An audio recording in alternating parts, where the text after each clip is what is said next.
महिमा श्री राधा रानी की एपिसोड 51। अब तक आपने देखा कि कार्तिकेय के छोड़े हुए नारायण अस्त्र को शंखचूर्ण ने भूमि पर लेटकर प्रणाम किया। अब आगे नारायण अस्त्र ने भूमि पर लेटे हुए शंखचूर्ण का एक चक्कर लगाया, मानो नारायण अस्त्र उसकी प्रदक्षिणा कर रहा हो। चक्कर लगाने के बाद नारायण अस्त्र ऊपर आकाश की ओर चला गया। यह दृश्य देखकर देवी कालिका ने पाशुपत अस्त्र का आवाहन किया।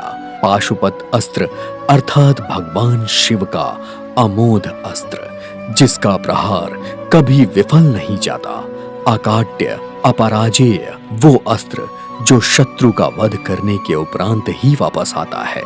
देवी कालिका पाशुपत अस्त्र को दैत्यराज शंखचूर्ण पर चलाने ही वाली थी, तभी आकाशवाणी हुई, देवी सावधान देवी कालिका, दैत्यराज शंखचूर्ण पर पाशुपत अस्त्र का प्रयोग मत करो।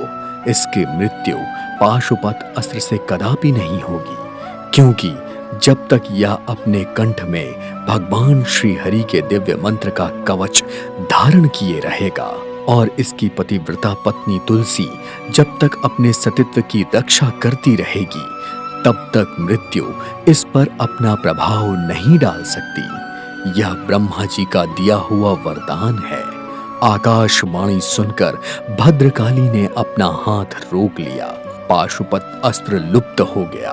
तत्पश्चात भद्रकाली ने विकराल रूप धारण करके दैत्यों को निगलना आरंभ कर दिया और उनके साथ युद्ध क्षेत्र में उपस्थित डाकनियां शत्रुओं का मस्तक काट काट कर उनका रक्त पी रही थीं। इस तरह बहुत समय तक घनघोर युद्ध करने के पश्चात देवी भद्रकाली भगवान शिव के पास जाकर बोली, प्रभु, मैं शंखचूर्ण पर आपके अमोघ अस्त्र का प्रयोग करने ही वाली थी। उसी समय आकाशवाणी ने मुझे रोक दिया।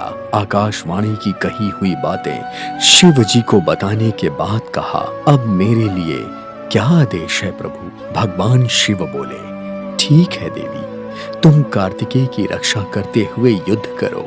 अब मैं स्वयं युद्ध हेतु चल रहा हूँ। यह कहकर भगवान शिव युद्ध क्षेत्र में जा पहुंचे। उन्हें देखकर शंखचूर्ण ने अपना धनुष बाण रथ पर रख दिया और निहत्था होकर रथ के नीचे उतर आया। अपने दोनों हाथ जोड़कर शंखचूर्ण ने विनम्र भाव से भगवान शिव को दंडवत प्रणाम किया। भगवान शिव ने हाथ उठाकर आशीर्वाद दिया, यशस्वी भव। उसके बाद शंखचूर्ण पुनः अपने रथ पर जा बैठा। दोनों के मध्य घनघोर युद्ध आरंभ हो गया। भगवान शिव के त्रिशूल से अग्नि की लपटें निकलकर दैत्यों का संहार करने लगी, किंतु दैत्यराज शंखचूर्ण का भी पराक्रम कम ना था।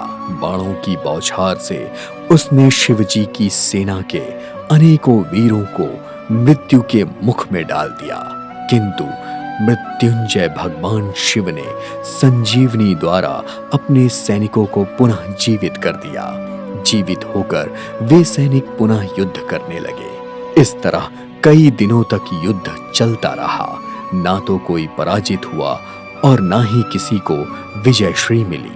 तब देवी भद्रकाली भगवान शिव के निकट जाकर बोली, प्रभु, आकाशवाणी ने साफ शब्दों में कहा था कि जब तक शंखचूर्ण के कंठ में श्री हरि का दिव्य कवच रहेगा, तब तक उसे कोई नहीं मार सकता।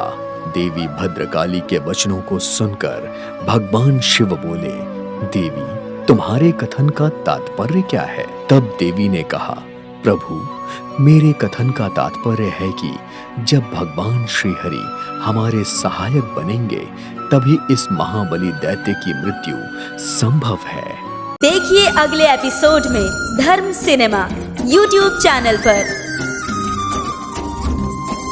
देखते रहिए महिमा श्री राधा रानी की 1000 से भी अधिक एपिसोड्स